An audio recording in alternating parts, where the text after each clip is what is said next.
हमारा lesson number 4 है जो कि सिगमंड फ्रॉइड के बारे में है, साइकोएनालिटिक थ्योरी ऑफ पर्सनैलिटी। उसकी मेन कंट्रीब्यूशन थी थ्योरी ऑफ पर्सनैलिटी, उसकी मेथड ऑफ ट्रीटमेंट जो कि साइकोएनालिसिस पे था, क्लिनिकल ऑब्जर्वेशन और मेथड्स ऑफ इन्वेस्टिगेशन के किस तरह मतलब इन्वेस्टिगेशन होती है फ्री एसोसिएशन के ज़रिए और ड्रीम एनालिसिस के ज़रिए। उसके बाद जो फ्रॉइड की पर्सनैलिटी थ्योरी के जो मेजर अजम्पशंस थे वो थे साइकिक डिटर्मिनिज्म, जो कि हर बिहेवियर का एक पर्पस होता है, अनकॉन्शियस मोटिवेशन से मुराद यूनिवर्सली एक्सेप्टेड, और फ्रॉइड ने एम्फसाइज किया था प्रीडोमिनेंस ऑफ अनकॉन्शियसनेस के बारे में उसने बात की थी, जिसमें मोटिव्स और प्रोसेसेस आते हैं। थ्योरी ऑफ कॉन्शियसनेस में बताया गया था हाइप्नोसिस और अर्ली ट्रीटमेंट ऑफ हिस्टीरिया के बारे में। सिगमंड फ्रॉइड जो कि फिजिशियन था, उसने किस बारे में बात की थी, उसने कन्फ्लिक्ट के बारे में बात की थी, जो कि मोटिवेटेड है बाय देयर अनकॉन्शियस सेक्शुअल और एग्रेसिव अर्जेस की वजह से। ठीक है, उसके बाद फ्रॉइड ने जो है अपनी एक्टिव राइटिंग और क्लिनिकल प्रैक्टिस डेवलप की थी। इसके लिए उन्होंने 4 पॉइंट्स दिए हुए हैं। पहला जो है कि कॉम्प्रहेंसिव पर्सनैलिटी थ्योरी होना लाजमी है, मतलब कॉम्प्रहेंसिव होना लाजमी है। दूसरा जो है एक्सटेंसिव बॉडी और क्लिनिकल ऑब्जर्वेशन की, मतलब ऑब्जर्वेशन होनी चाहिए, और किस चीज़ पे बेस की जाती है ऑब्जर्वेशन, थेरेप्यूटिक एक्सपीरियंस पे और सेल्फ एनालिसिस पे, मतलब कि उसमें थेरेप्यूटिक प्रॉपर जो है उसकी क्या कहते हैं ऑब्जर्वेशन होती हैं, सेल्फ एनालिसिस किया जाता है। तीसरे में ये है कि कंपेलिंग मेथड है कि किस तरह हमने जो है मेंटल और बिहेवियरल डिसऑर्डर्स को हमने किस तरह ट्रीट करना है।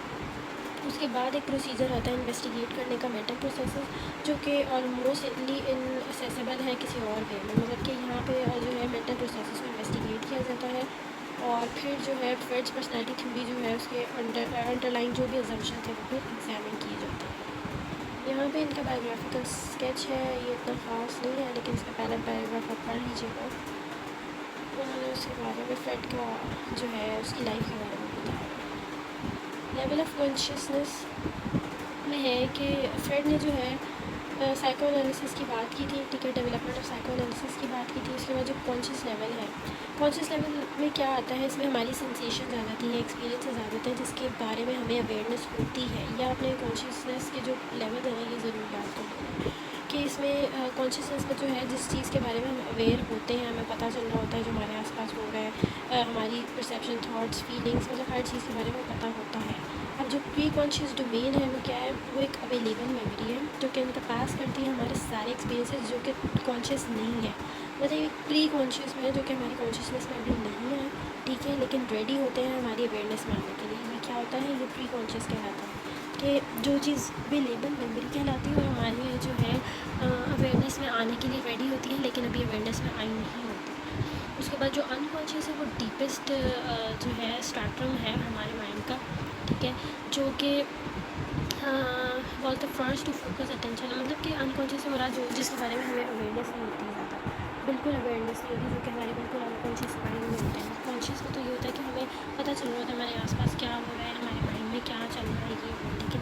अनकॉन्शियस में ऐसे थॉट्स होते हैं जिसके बारे में हमें पता ही नहीं होता, हमें अवेयरनेस बिल्कुल नहीं होती।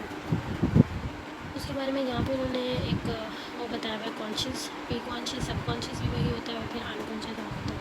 ईड ईगो और सुपर ईगो के बारे में शायद हमने बात की थी। ईड का जो है वो प्लेजर प्रिंसिपल होता है, ईगो का रियलिटी प्रिंसिपल होता है, ये आपने ज़रूर याद कर लेना, और सुपर ईगो जो है उसका मॉरल प्रिंसिपल होता है, क्योंकि अक्सर प्रिंसिपल्स आते हैं एमसीक्यूज़ में। यहाँ पे उन्होंने उसी को जो डायग्राम है उसको डिफ़ाइन किया गया है कि स्मॉलेस्ट पार्ट जो है वो कॉन्शियसनेस एक्सपीरियंस के बारे में, फिर जो मिडिल पार्ट है वो प्री कॉन्शियस और सब कॉन्शियस के बारे में आ जाता है, और जो लार्जेस्ट पार्ट होता है वो अनकॉन्शियस के बारे में आ जाता है।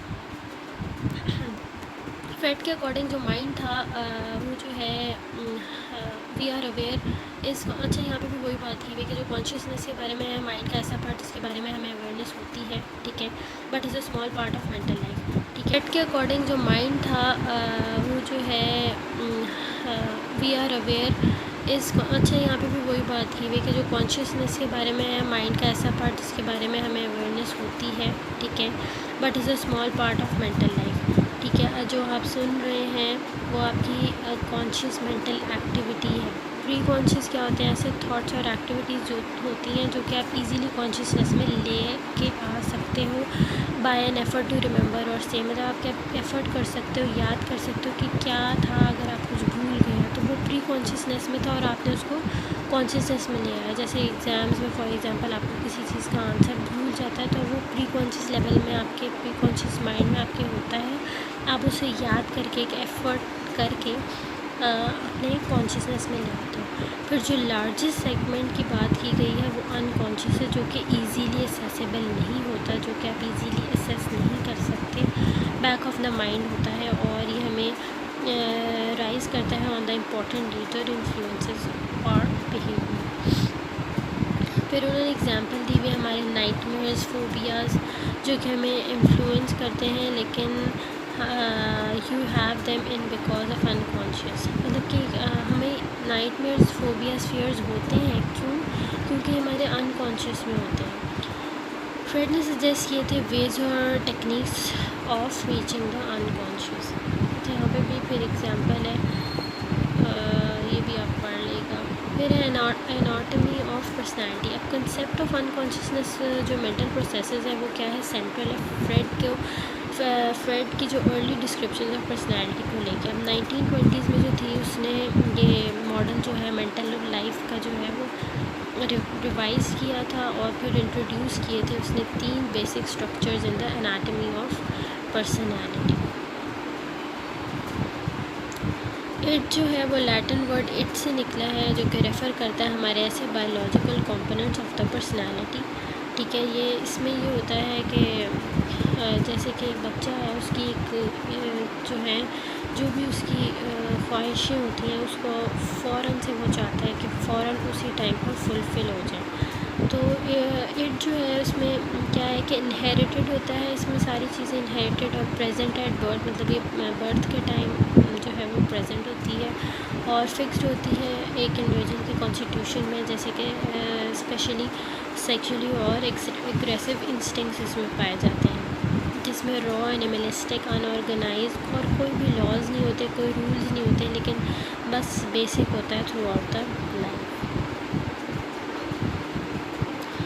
फ्रेड ने 2 मैकेनिज़म्स दिए थे इट को लेके, एक पर्सनैलिटी ऑफ टेंशन में एक रिफ्लेक्स एक्शन था और एक प्राइमरी प्रोसेस था।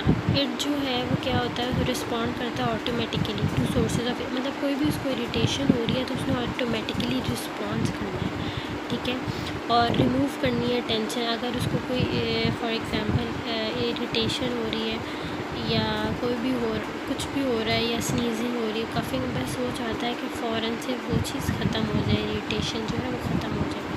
इट जो है बहुत ज़्यादा अनऑर्गेनाइज्ड होता है, ठीक है, और उसकी जो विशेज़, उसकी जो पैशंस होते हैं, ड्राइव्स होती हैं, डिफरेंट ड्राइव्स होती हैं, वो उसको फुलफ़िल करना चाहता है फ़ौरन से।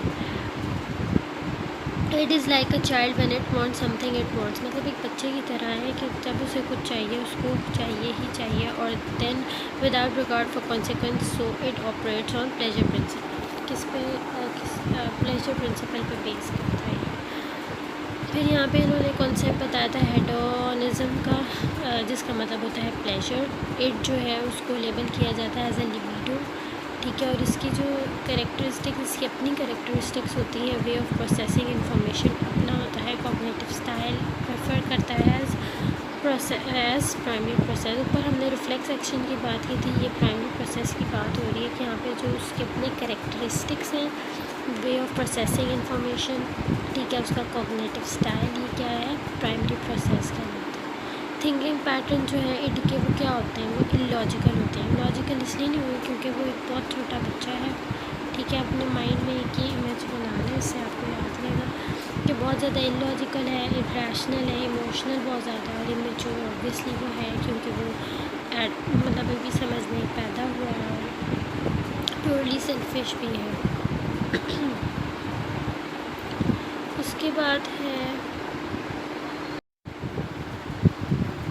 यहाँ पे है, अब उसके बाद ईगो जो है वो डुअलिटी प्रिंसिपल पे बेस करता है। ईगो जो है किस चीज़ पे ऑपरेट करता है, डुअलिटी प्रिंसिपल पे, और इसमें क्या होता है कि जो कॉग्निटिव ऑपरेशंस होते हैं ना ईगो के, वो क्या होते हैं, वो लॉजिक पे बेस करते हैं। किस पे कैरेक्टराइज्ड है, लॉजिक पे, रीज़न पे। हमने ऊपर पढ़ा कि वो लॉजिक पे बेस नहीं करते, इलॉजिकल होते हैं उसके थिंकिंग पैटर्न इट के, इरेशनल होते हैं, इमोशनल इमेच्योर होता है, और सेल्फिश होता है। लेकिन जो ईगो है उसमें क्या है कि उसमें लॉजिक पे बेस करता है, ठीक है, और रीज़न पे बेस करता है और रेफर करते हैं as as a secondary process. ऊपर हमने प्राइमरी प्रोसेसेस की बात की थी, यहाँ पे सेकेंडरी प्रोसेस की बात हो रही है जो कि लॉजिक है, रीज़न है।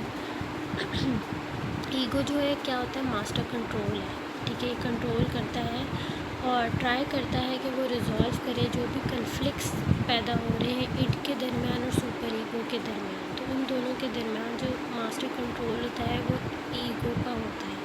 दोनों की जो कन्फ्लिक्ट्स डिमांड है उसको पूरा किया जाता है, उसको सही रिजॉल्व किया जाता है।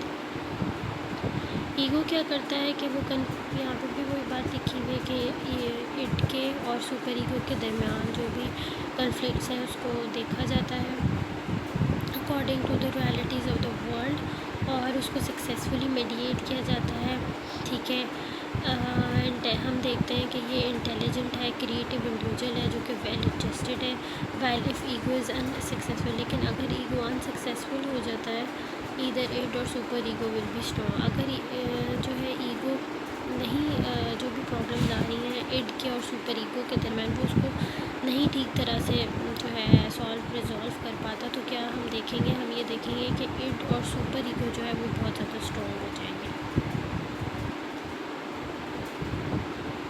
सुपर ईगो जो है वो किस पे बेस करता है, मॉरल प्रिंसिपल पे। अब यहाँ पे है कि ये स्टोर हाउस किसका है, मॉरल का और एथिकल स्टैंडर्ड्स का, जो कि पेरेंट्स सिखाते हैं, ठीक है, सही गलत के बारे में टीचर्स सिखाते हैं और कल्चर सिखाता है। और ये एक साइंस ऑफ साइकी को भी रेफ़र करता है। इसमें क्या होता है कि ये मॉरल प्रिंसिपल पे बेस करता है और अगर आप कुछ भी गलत करते हो, कोई भी चीज़ आप गलत करते हो, वैन एथिकल मॉरल स्टैंडर्ड मतलब कि अगर आप गलत कर रहे हो, जो भी एथिकलिटी है, एथिकल और मॉरल स्टैंडर्ड्स के से हट के अगर आप कुछ गलत कर रहे हो तो वो वायलेट कर रहे हो आप सुपर ईगो की जो है सुपर ईगो के जो रूल्स हैं उसको आप वायलेट कर रहे हो। तो क्या होगा कि यहाँ पे ईगो को जो है ईगो को गिल्ट होना शुरू होगा, क्योंकि ज़ाहिर है यहाँ पे वो किस पे बेस करता है, मॉरल और एथिकल स्टैंडर्ड्स पे। तो आप उससे हट के कुछ गलत ही कर रहे हो ना, आप लोग सही नहीं कर रहे। तो क्या होगा, आपने सुपर ईगो की जो भी एथिकल और मॉरल स्टैंडर्ड्स है उसको वायलेट किया और फिर ईगो को गिल्टी फील।